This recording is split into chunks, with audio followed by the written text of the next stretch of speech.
Bahujan Samaj party हमेशा से ये बात कर रही है कि निजी क्षेत्र में आरक्षण होना चाहिए। अब मेरा सवाल यहाँ पर ये है, बसपा के लोगों से जवाब दें कि जो कंपनी आकाश आनंद जी चला रहे हैं, जो कंपनी आनंद जी चला रहे हैं, उनके भाई, उन कंपनियों में कितने शेड्यूल कास्ट के लोग हैं, पहले वो भैया बताएं। अरे वहाँ तो स्पेस ही नहीं है। बहन जी अध्यक्ष हैं, भैया जी उपाध्यक्ष हैं, भाई भतीजे कोऑर्डिनेटर हैं, भाभी कोषाध्यक्ष हैं, तो वहाँ जगह ही नहीं है। देखिए बहुजन समाज, पूरी जिम्मेदारी के साथ कह रहा हूँ, बहुजन समाज पार्टी एक प्राइवेट लिमिटेड फर्म है। वो तमाम लोग जो बहुजन एकाकी की बात कर रहे हैं, जो 85% समाज की बात कर रहे हैं, जो कह रहे हैं भाई हम सब एक हैं, मायावती जी ने कितनों के लिए दरवाजे खोल रखे हैं, मायावती जी ने कितनों के साथ बैठ करके चाय पी है, मायावती जी ने कितने लोगों के साथ में बैठ करके कहा है कि आओ हम मिलकर के लड़ाई लड़ेंगे। रतनलाल का और प्रोफेसर रविकांत का जो लोग विरोध कर रहे हैं, पहले इनकी कॉपी चेक की जाए, ये कौन है, किस संगठन से संबंध रखते हैं, कौन सी यूनिवर्सिटी में प्रोफेसर हैं, कितनी किताबें पढ़ी हैं, कितनी किताबें लिखी हैं, कितने पढ़े हैं। अनपढ़ और कुपढ़ लोगों की जमात है जो विरोध कर रहे हैं। ये बहुजन शब्द ही बेईमानी है अपने आप में, मैं कह रहा हूं तुमसे। और ये जितने बहुजन का कॉन्सेप्ट लेकर के घूम रहे हैं, इनसे पूछा जाए बहुजन की परिभाषा क्या है, क्या बाबा साहब डॉक्टर अम्बेडकर ने कभी बहुजन शब्द का कहीं इस्तेमाल किया है धम्म के अलावा?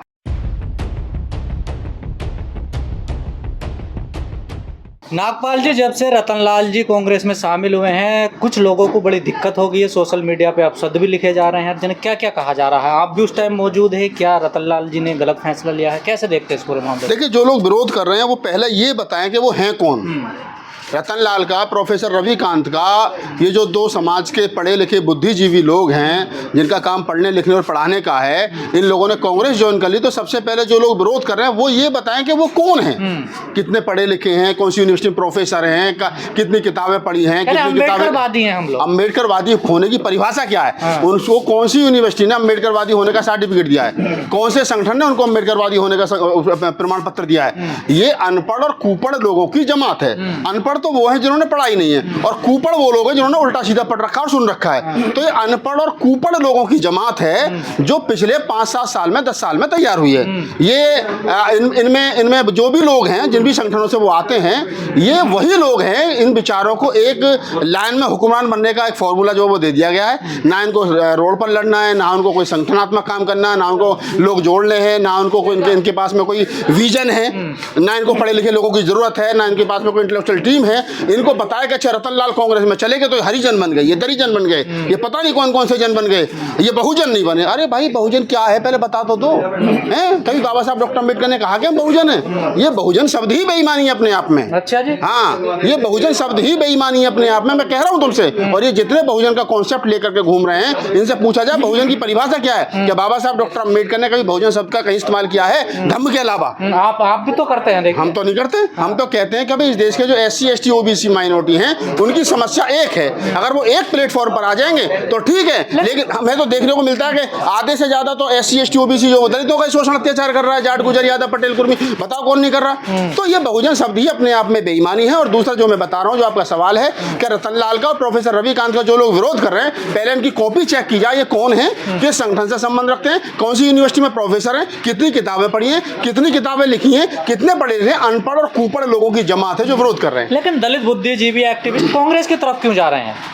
अच्छा, एक बात बताइए, पिछले 20 साल से 28 साल से प्रोफेसर रतनलाल दिल्ली यूनिवर्सिटी में पढ़ा रहे हैं। 15 साल से मेरी उनकी दोस्ती भी है, तो हम लोग हम जानते भी हैं। रविकांत जी पिछले 10 साल से बोल भी रहे हैं, प्रोफेसर रतनलाल बोल रहे हैं, लक्ष्मण यादव बोल रहे हैं। वो तमाम लोग जो बहुजन एकाकी की बात कर रहे हैं, जो 85% समाज की बात कर रहे हैं, जो कह रहे हैं भाई हम सब एक हैं, मायावती जी ने कितनों के लिए दरवाजे खोल रखे हैं, मायावती जी ने कितनों के साथ बैठ करके चाय पी है, मायावती जी ने कितने लोगों के साथ में बैठ करके कहा है कि आओ हम मिलकर के लड़ाई लड़ेंगे। अरे तुम अपना दरवाजा खोलोगे नहीं, तुम अपने दरवाजे में किसी को घुसने नहीं दोगे, और तुम कुंडली मार करके बैठ जाओगे घर में। और इस देश में SC ST OBC के हक हकूक की रोज लूट हो रही है, वोट की लूट हो रही है, नौकरी की लूट हो रही है, संविधान जलाया जा रहा है। बीजेपी नारा दे रही है हमें 400 पार, तुम एक बार सीट दे दो हम संविधान बदल देंगे, और तुम्हारा मौन समर्थन उन पार्टियों के साथ है। तो भाई इस देश के दलित इंटेलेक्चुअल की क्या ड्यूटी बनती है?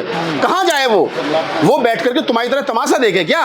वो बाबा साहब डॉक्टर अम्बेडकर के दिए हुए हक हकूक को लुट जाने दे। कांग्रेस को क्यों चुना जा रहा है? और भी तो भाई जब लड़ाई ही 2 हिस्सों में हो रही हो, एक हिस्सा वो है जो संविधान को बचाने की बात कर रहा है, और एक हिस्सा वो है जो संविधान को बदलने की बात कर रहा है, तो बताइए रतनलाल जैसे, रविकांत जैसे, राहुल नागपाल जैसे आदमी को कहाँ जाना चाहिए? क्या संविधान को बदलने वाले लोगों के साथ जाना चाहिए? नहीं ना। संविधान बचा रही है भाई साहब, मेरे हिसाब से तो बचा रही है। हाथ में संविधान लेकर के घूम रहे हैं वोट की चोरी के लिए। आज भी राहुल गांधी जो और बचाना अलग होता है। भाई साहब, जब घूमेंगे तभी तो बचेगा। राहुल गांधी के हाथ में चुनाव आयोग तो है नहीं, राहुल गांधी के हाथ में देश की कोई प्रधानमंत्री कुर्सी तो है नहीं, राहुल गांधी क्या कल का अखिलेश यादव तमाम इंडिया गठबंधन के जो नेता, उनके हाथ में क्या है बताओ मुझे? सुनिए मेरी बात सुनिए, राहुल गांधी और इंडिया गठबंधन के हाथ में इस समय जो चीजें हैं वो ये है देश के अंदर सरकार की गलत नीतियों के खिलाफ एक माहौल तैयार करना। राहुल गांधी जो हैं वो नेता प्रतिपक्ष हैं और नेता प्रतिपक्ष की जिम्मेदारी बनती है कि सरकार की गलत नीतियों के खिलाफ लोगों के अंदर एक तरीके से कहीं ना कहीं वो जागरूकता पैदा करे। तो वो कर रहे हैं अपने काम को ईमानदारी से। और जो लोग शांत बैठे हैं वो चाहे दलितों की पार्टी के नेता हो चाहे कोई भी हो, उन पर सवाल है, उन पर प्रश्न चिन्ह है। उन पर आज नहीं 20 साल के बाद में ये सवाल खड़ा किया जाएगा, पूछा जाएगा कि जब देश को संविधान बदलने की बात चल रही थी तब तुम कहां थे और तुम्हारी खामोशी किस तरफ थी? लेकिन वर्गीकरण का सबसे ज्यादा विरोध करने वाले आप लोग थे और कांग्रेस उसका समर्थन कर रही है। देखिए मैं क्या कर रहा हूँ, वर्गीकरण हुआ सुप्रीम कोर्ट के आदेश पर हुआ। सबसे पहले हरियाणा में बीजेपी सरकार ने लागू किया, उसके बाद में अब जो लोग चाहते थे कि वर्गीकरण उनके फायदे में है वो बीजेपी सरकार में दिल्ली में लागू करवाना चाहते हैं।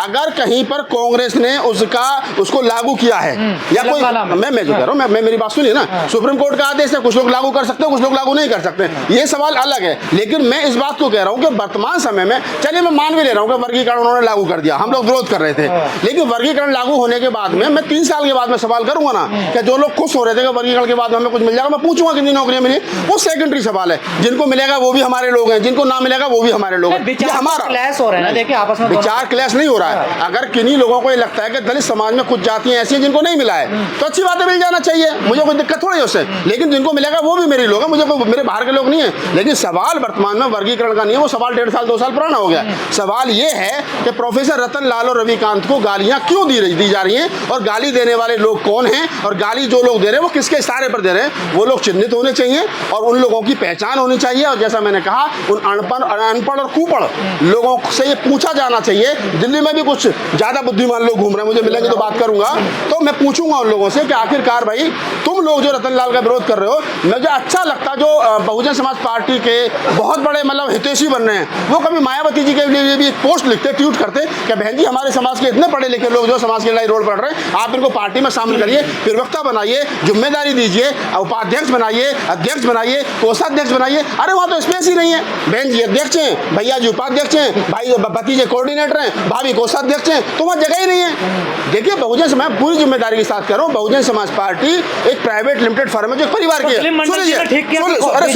सुनिए, बहुजन समाज पार्टी एक प्राइवेट लिमिटेड फर्म है जो ये किल को फिर विवादित बयान में रखा, मैं जो दे रहा हूँ, बहुजन समाज पार्टी एक प्राइवेट लिमिटेड फर्म है जिसे एक परिवार चलाता है और जिसके 100% शेयर बीजेपी ने खरीद रखे, ये बात ध्यान रखिए। कांग्रेस भी तो एक ही परिवार की पार्टी है। देखिए मैं कब कह रहा हूँ परिवार की नहीं है, मैंने कहा एक परिवार की नहीं है। मेरी बात सुन, अरे सुन, भाई साहब सुनने की बात है, डालोगे अंदर भाई। अध्यक्ष कौन है कांग्रेस के? मल्लिकार्जुन खड़गे साहब, उनकी राष्ट्रीय कार्यकारिणी में क्या नाम, कुमारी शैलजा है, चमार है, और तुम्हारे अरे सुनो ना, कौन नहीं मानता? अरे भाई साहब सुनो ना, राहुल गांधी नेता तो लगाए जाएंगे, उत्तर प्रदेश के अंदर मायावती नेता है, बसपा की तो उन्हीं के नारे लगे, अखिलेश के नारे लगेंगे ना सपा में, मोदी के नारे लगेंगे ना भाई। आप सवाल कर, बीजेपी कैसे बढ़िया, बीजेपी कैसे बढ़िया, राष्ट्रपति भी बना रही है, उपराष्ट्रपति बनाने का मतलब, अरे भाई बनाने का मतलब नहीं होता है, सवाल बनाने का नहीं है। सवाल ये है कि राष्ट्रपति बनने के बाद में कोई आदमी यूं हाथ करता रहा उपराष्ट्रपति बनने के बाद में और उसके बाद अपमानित होकर जाना पड़ा। मल्लिकार्जुन खड़गे, बताओ क्या नहीं है? चमारी कहा, कुमारी शैलजा क्या हुआ? सरकार नहीं बनी ना, तो ये चमारों की पावर थी।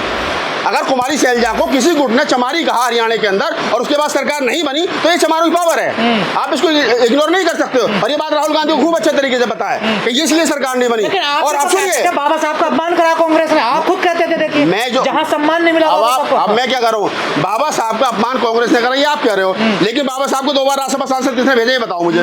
बाबा साहब को प्रारूप समिति का अध्यक्ष किसने बनाया ये बताओ मुझे? बाबा साहब को मिनिस्टर किसने बनाया ये बताओ मुझे? बाबा साहब ने जो 6-7 लाख रुपए बनाया ना, देखिए अरे भाई साहब, योग्यता तो आज भी चमारों की बुतेरी है। मोदी सरकार में योग्यता की डिग्री लेकर के रोड पे हांटते घूम रहे हैं, कोई 10,000 की नौकरी नहीं दे रहा, बाबा साहब कोई 10,000 की नौकरी नहीं दे रहा। अरे मैं उस समय नहीं था ना, मैं उस समय होता तो बनवाता, मैं अब हूँ, अब बताओ किसको बनवाना है, अब बताओ ना। सुनिए पहले, सुनिए, बाबा साहब जिस सीट से जीत कर फलाना सीट थी, वो कांग्रेस की थी? कौन सी? जिस चीज से देखिए वर्तमान समय में बात करिए, अतीत में जाओगे तो बहुत सारी बातें कहीं सुन जाएंगे। मैं कांग्रेस का फेवर नहीं कर रहा हूँ, मैं कांग्रेस का नेता नहीं हूँ, मैं कांग्रेस का प्रवक्ता नहीं हूँ। मेरा सवाल सिर्फ और सिर्फ इतना है कि जो लोग रतन लाल को, रविकांत को गलत ठहरा रहे हैं, पहले इनसे सवाल किया जाए तुम कौन हो, तुम कौन हो? बाबा साहब का जो कॉमनवेल्थ अवार्ड का जो सपना था वो भी पूरा करेगी कांग्रेस। अरे भाई साहब मुझे बताओ किसका लिया था? अरे सुने यार ज्यादा डीपली वो उसमें मत जाओ। वर्तमान समय में लड़ाई संविधान बचाने की है। जब देश आजाद हो गया, देश आजाद होने के बाद में जो हमको मिला है वो बचना चाहिए। लड़ाई ये है, देश आजाद होने से पहले मेरे चाची के मूंछ हुआ करती, मुझको चाचा कहता था, मूछें आएंगी। वर्तमान उस समय पे सुनिए पूना पैक्ट हुआ ना, पूना पैक्ट महात्मा गांधी और डॉक्टर अम्बेडकर के बीच हुआ, सुनिए वो हुआ ना, वो उसी पूना पैक्ट को डॉक्टर अम्बेडकर ने 10 साल तक सेलिब्रेट किया ना। उसी पूना पैक्ट से नौकरियां निकली, उसी पूना पैक्ट से सब कुछ मिला। और वही जो डॉक्टर अम्बेडकर और महात्मा गांधी के बीच का समझौता था। अरे भाई साहब सुनो ना यार, बाबा साहब डॉक्टर अम्बेडकर का ही भाषण है, जिसमें बाबा साहब डॉक्टर अम्बेडकर कहने का हमको पृथक निर्वाचक नहीं मिला तो उसका मतलब ये नहीं कि हमारा भाव नहीं होगा। बाबा साहब की स्टेटमेंट है ना, मेरी नहीं है ना, कांग्रेस से मेरी तो नहीं। मैं पत्रकार हूं, मैंने उस दिन भी आपसे पूरी जिम्मेदारी के साथ कहा था और आज भी कह रहा हूं कि अगर राहुल गांधी जो बात आज कह रहे हैं, वो कह रहे हैं कि हम संविधान बचाएंगे, हम हिस्सेदारी देंगे, हम इस देश के SC ST OBC लोगों को हक हकूक देंगे, हम बराबरी की बात करेंगे। अब उन्होंने पत्रकारों से पूछा बताओ तुम्हारे डिपार्टमेंट में कितने हैं, उन्होंने कहा भारत सरकार में सचिव कितने हैं। तो आज की तारीख में वो उस भाषा को बोल रहे जो काशीराम और अम्बेडकर की भाषा थी, वो बात को बोल रहे। और अगर कल ये नहीं बताया कि कांग्रेस मीडिया सेल में कितने दलित हैं। अरे भाई साहब मैं पहले मुझसे तो पूछ लो, पहले मेरे सवाल का जवाब तो हो जान दो। आपने यहाँ पे फॉलो करा ना राहुल गांधी। मैं आप ही की बात का जवाब दे रहा हूँ। मैं ये कह रहा हूँ कि जब कल को राहुल गांधी की कांग्रेस की सरकार बनेगी और राहुल गांधी जी अपनी बातों पर खड़े नहीं उतरेंगे, तो मैं और तुम सारे लोग कांग्रेस कार्यालय पर चलकर धरना सबसे पहले हम और आप देंगे, ठीक है। और दूसरी बात सुन लो, आपके सवाल को और मजबूत कर देता हूँ।